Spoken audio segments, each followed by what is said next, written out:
Un equipo de bienes raíces intenta hacer lo que mejor hace, vender casas, y no debería ser un problema excepto por un pequeño detalle. La mayoría están embrujadas. En la serie SURREAL ESTATE, ellos deben buscar la manera de deshacerse de estas entidades para poder lograr su venta. Conversamos con su protagonista, Tim Rozon. Surreal estate has a very interesting concept, like make the sale, but make sure the demons are off before. So, what did you first think when you were approached, with the story, with the character? Immediately off the bat, fear. How am I going to do this? I knew very little about real estate or ghosts at that time. So the combination of both frightened me immensely. But that's what our show is about. You hit it on the nail on the head right off the top, is that each episode we deal with an external demon that we need to get that demon on to move on to the wherever they're going. And we can sell the house. At the end of the day, we're real estate agents. We really want that's right. You want to get the sale, We gotta get the sale.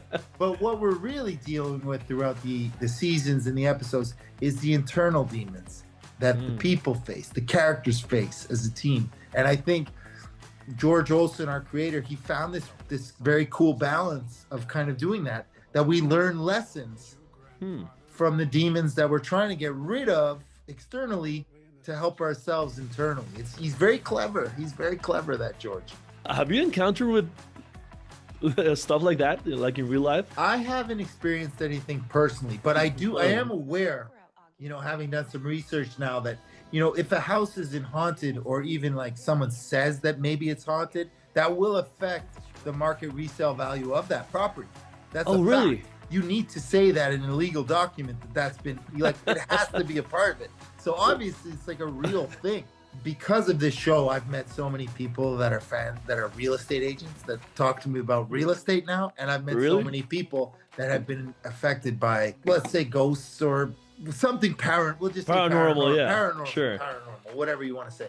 So I've never experienced anything myself, but that doesn't mean I'm a non-believer. I do believe, because there's just no way. I've met too many people with too many stories for me to say that it doesn't exist. I've never seen an alien either, but I don't think we're alone. The only planet floating around this universe with billions is, you know what I'm saying? It gets weird sometimes. The cast changes regularly, but the story is pretty consistent. There's something in the house making it hard for us to sell, and we make it go away. Surreal estate, it's not a horror, it's not a comedy, it's not a drama. So for acting, for me, that's the one thing I tell myself. The only thing I got to remember is he wants to sell houses, and the rest I can deal with.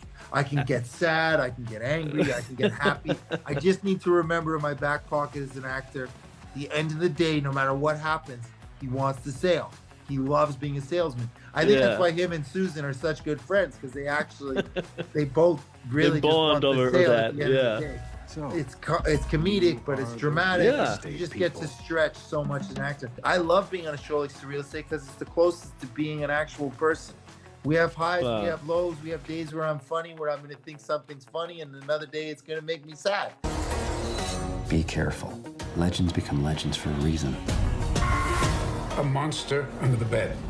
One of the plot points, a very important plot point of the series, revolves around your character's imaginary friend, Elvis the elephant. Yeah. Being a parent of a 5-year-old, I think, how does this affect your personal life? Like if your kid comes up with, "Hey, Daddy, I'm speaking with Kurt the baboon," or something like that.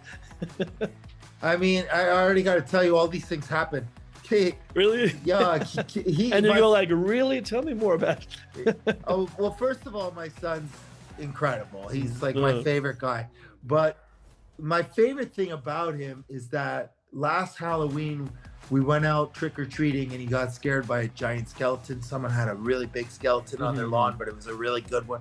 It freaked him out. But about a month later, he told me that he had a new friend. And I said, "Well, who's your new friend?" And he goes, "Oh, his name is the Skeleton Man." And he then became friends with skeletons, which I thought was the most amazing thing ever, because how brave.